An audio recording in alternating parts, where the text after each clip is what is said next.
Hey everyone, कैसे हो आप लोग। आई होप आप लोग अच्छे होंगे एंड आप लोगों की प्रिपरेशन भी है वो काफ़ी अच्छी चल रही होगी। सो फर्स्ट ऑफ ऑल इस वीडियोस में हम लोग बात करने वाले हैं। बहुत सारे आप लोगों ने कमेंट किए थे, बहुत सारे आप लोगों की क्यूरी थे, डाउट थे यूपीएससी के रिगार्डिंग और बुक से रिलेटेड, बैच से रिलेटेड, हिंदी मीडियम और English medium, offline batch, online batch, which is best.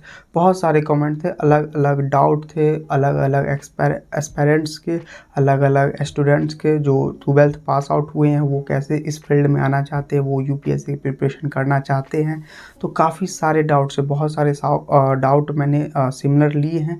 तो आज के इस वीडियो में सभी का रिप्लाई मैं देने वाला हूं। तो जो भी वीडियोस को एंड तक देखेंगे उन लोगों को काफ़ी इम्पोर्टेंट बातें यूपीएससी के रिगार्डिंग पता चलने वाली है। जैसे कैसे सिलेबस वगैरह कैसा होता है, कितना वास्ट होता है, GS1, GS2, GS3, प्रीलिमिनरी जो एग्जामिनेशन होता है उन सभी से रिलेटेड बहुत सारे लोग आप लोगों ने कमेंट किए थे। बुक से रिलेटेड, बैच से रिलेटेड, तो सारे का ही रिप्लाई देने वाला हूं आज के इस वीडियो में। तो प्लीज़ वीडियो को एंड तक ज़रूर देखिएगा यदि आप बिगनर्स हैं या फिर आप ऑलरेडी प्रिपरेशन कर रहे हैं, क्योंकि काफ़ी सारे डाउट आप लोगों के भी रिजॉल्व हो जाएंगे।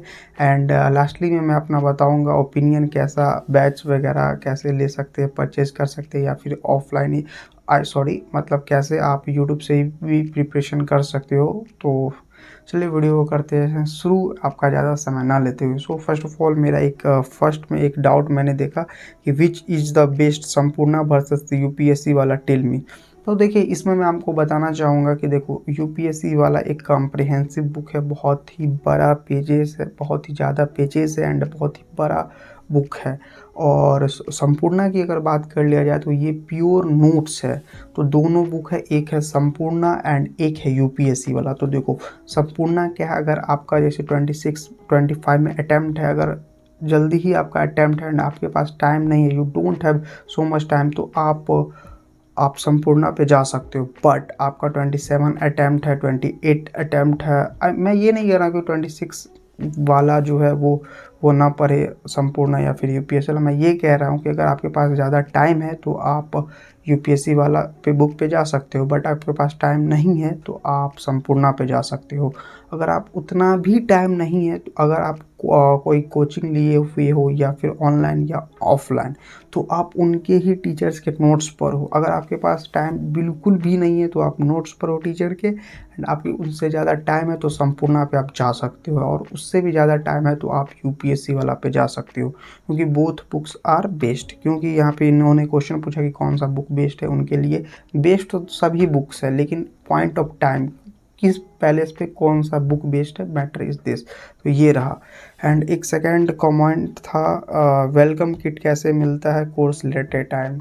तो देखिए वेलकम किट तो यूपीएससी ओनली आईएएस वाला जो प्लेटफॉर्म है पीडब्ल्यू का, वहाँ से आपको वेलकम किट मिलता है। बेसिकली ये जो है वेलकम किट प्रारंभ का जो बैच आता है उन्हीं में ही मिलता है, बाकी अलावा कोई भी बैच नहीं मिलता। जैसे टाइटन बैच हुआ, संकल्प हुआ, प्रहार हुआ, इन सभी बैचेस में इसकी कोई फैसिलिटी अवेलेबल नहीं है, इन सभी बैचेस में नहीं मिलते। क्योंकि बहुत सारे लोग डाउट्स में आ जाते हैं कि इस सभी बैचेस में भी मिलते, तो इन सभी बैचेस में नहीं मिलते हैं। बेसिकली इस वेलकम किट में आते क्या क्या है वो मैं आपको बता देता हूँ। देखो वेलकम किट क्या होता है कि इसमें एक बैग रहेगा, जीपर बैग, जिसमें लैपटॉप वाला बैग रहता है और साथ ही साथ वाटर बोतल रहता है, और उसके साथ ही एक पेन रहता है एंड एक डायरी रहता है। बस इतना ही रहता है आपके वेलकम किट के साथ। तो ये रहा वेलकम किट, जो कि प्रारंभ वाले बैच में ही मिलता है, जो कि 3 ईयर का प्रोग्राम होता है, प्रीलिम्स, मेंस एंड इंटरव्यू। और यूपीएससी वाला बुकलेट आपको ड्रॉप कर दिए जाते हैं घर पे, उसमें ही सिर्फ मिलता है। एंड ये बैच काफ़ी सबसे कॉस्टली बैच है पीडब्ल्यू और आईएएस का ये बैच, अदर्स बैच के मुकाबले, जो कि 30 के 32 के। एंड इसमें अगर आप बीए की डिग्री लेना चाहते हो तो 64 के 60 के आई थिंक इतने तक जा सकते हैं इस बैच का। एंड नेक्स्ट क्वेश्चन भी है, भैया आप ही डिमोटिवेट हो जाओगे तो हम लोगों का क्या होगा। देखो यार, हर डेज, हर वीक, हर मंथ सिमिलर नहीं होते हैं। कभी ना कभी आपके जो प्रिपरेशन होते हैं उस अकॉर्डिंग नहीं चलते हैं आपके अकॉर्डिंग, तो कभी कभी डीमोटिवेट हो जाता है। और सभी लोग आई थिंक जो भी इतने बड़े एग्जामिनेशन का, यूपीएससी हुआ या फिर स्टेट पीसीएस जो भी एग्जामिनेशन है उसकी प्रिपरेशन करते होंगे, तो उनका कभी ना कभी डीमोटिवेट ऐसा हो जाता है, कभी घर का प्रॉब्लम या फिर कभी बाहर का, कभी आप प्रिपरेशन करने जा रहे हो उस समय आपका प्रिपरेशन में मन नहीं लग रहा है, कभी इंटरनल प्रॉब्लम, कभी एक्सटर्नल प्रॉब्लम, तो ये बहुत सारे प्रॉब्लम होते हैं। खैर अभी चलते हैं भैया, शेड्यूल्ड क्या है, कब तक कौन सा सब्जेक्ट कवर कराया जाता है कोई भी बैच में।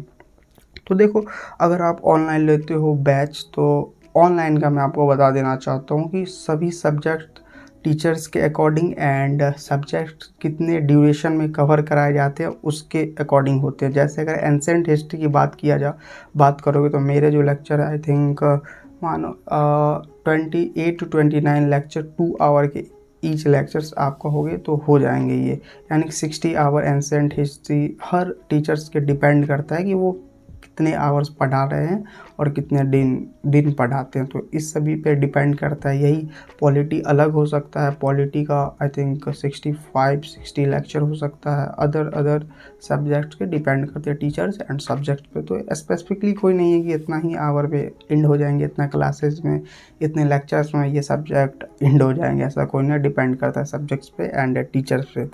और ये है, भैया क्या आप मेरी मदद कर सकते हो, please reply, but how can I help you. कोई तो रिसोर्सेज होगा। देखो, अगर आपको मटेरियल से रिलेटेड, कोई भी कंटेंट से रिलेटेड, बुक से रिलेटेड तो आप प्रॉब्लम है तो आप मेरे टेलीग्राम आईडी पे जा सकते हो। मैंने डिस्क्रिप्शन में दे दूंगा इस वीडियो को डिस्क्रिप्शन में, तो वहाँ पे से आप टेलीग्राम पे जा सकते हो।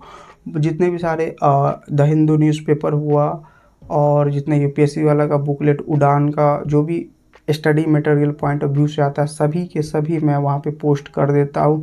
जैसे AIR 1 जिसकी कॉपी हुई वो, और जितने भी स्टडी से रिलेटेड जो भी इम्पोर्टेंट नोट्स वगैरह थे वो सारे मैं वहाँ पे प्रोवाइड कर देता हूँ। काफ़ी सारे लोगों ने वहाँ से हेल्प भी लिया है।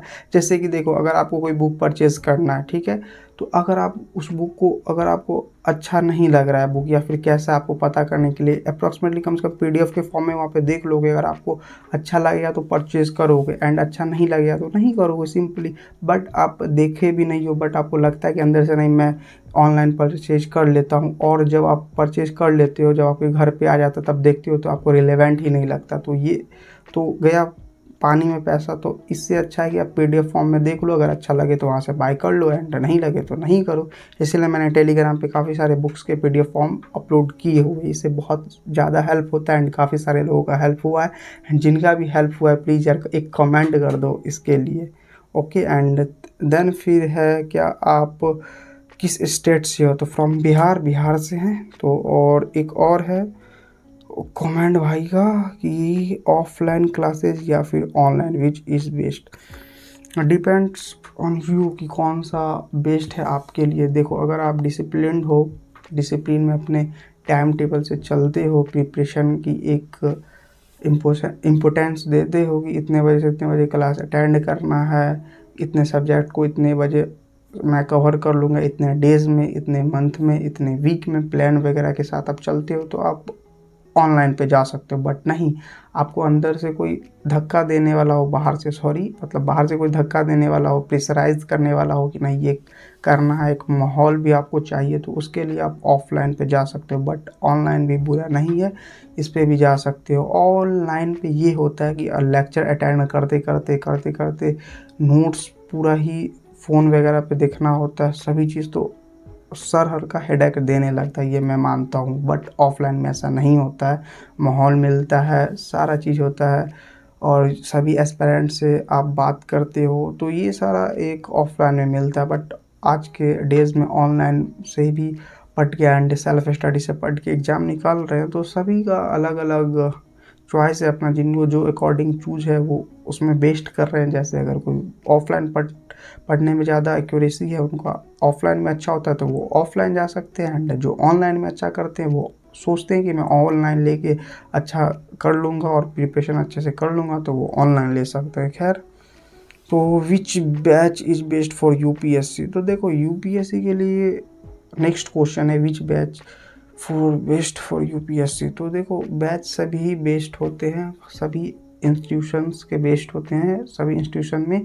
जो टीचर पढ़ाते हैं उनका बेस्ड होना अति आवश्यक है, क्योंकि अगर वही टीचर्स अगर बेस्ड नहीं होंगे, अच्छे नहीं होंगे पढ़ाने में, तो इंस्टीट्यूशन के नाम पे आप क्या ही जाओगे। जैसे कि बहुत सारे इंस्टीट्यूशन आप जानते ही हो।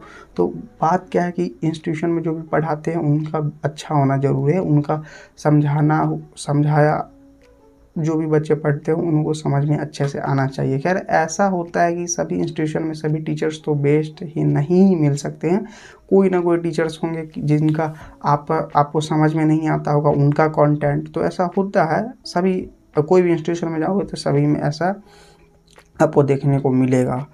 और नेक्स्ट क्वेश्चन है, भाई आपका मीडियम क्या है, जो कि मुझसे कोई पूछ रहे हैं कि उनका प्रिपरेशन का हिंदी मीडियम है या फिर इंग्लिश। तो मेरा मीडियम इंग्लिश है, और जो कि मेरा बैच है वो इंग्लिश बैच से मैं पढ़ाई करता हूँ, तो वो है।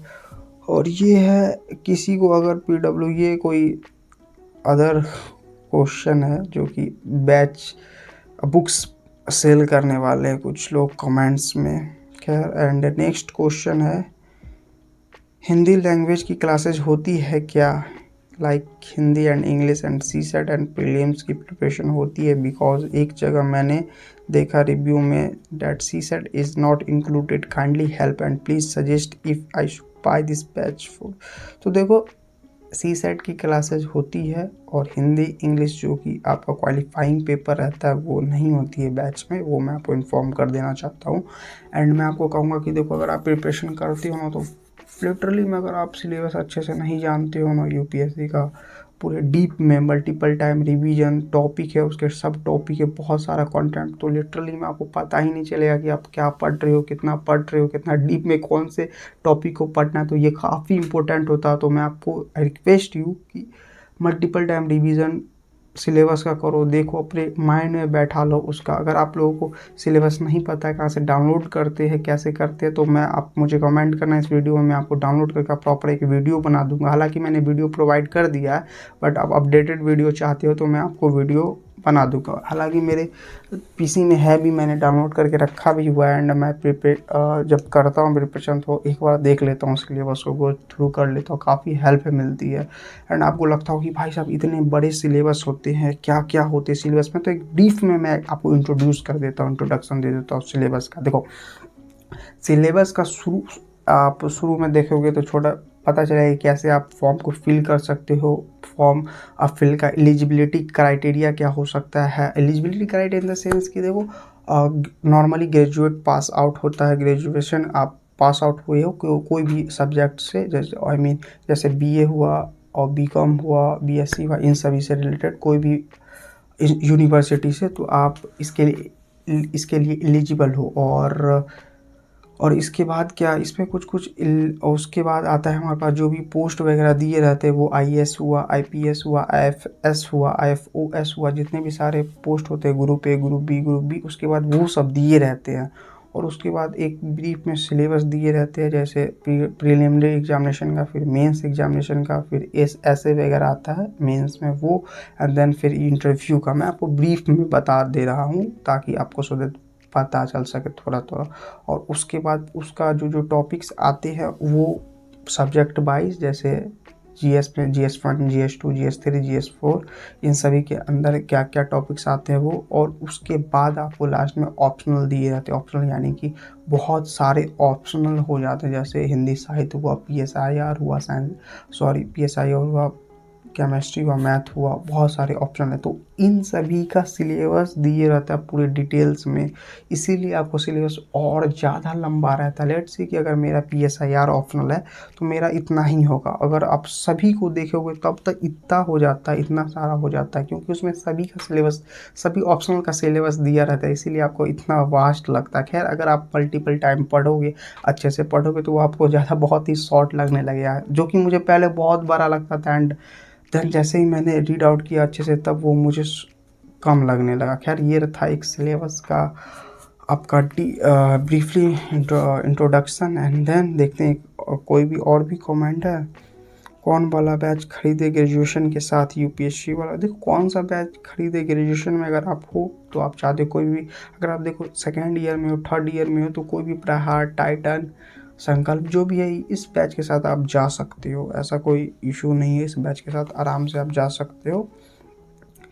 खैर इतने ही सारे कमेंट थे और आप सभी के, जिसके लिए ये वीडियो बनाना पड़ा। एंड लास्ट में अपना ओपिनियन देना चाहता हूँ यूपीएससी के रिगार्डिंग। देखो, इसमें अगर आप कोई भी इंस्टीट्यूशन हो या फिर ऑनलाइन हो या फिर ऑफलाइन हो या फिर कोई भी क्यों ना हो, वो सभी आपको बताएंगे कैसे पढ़ना है।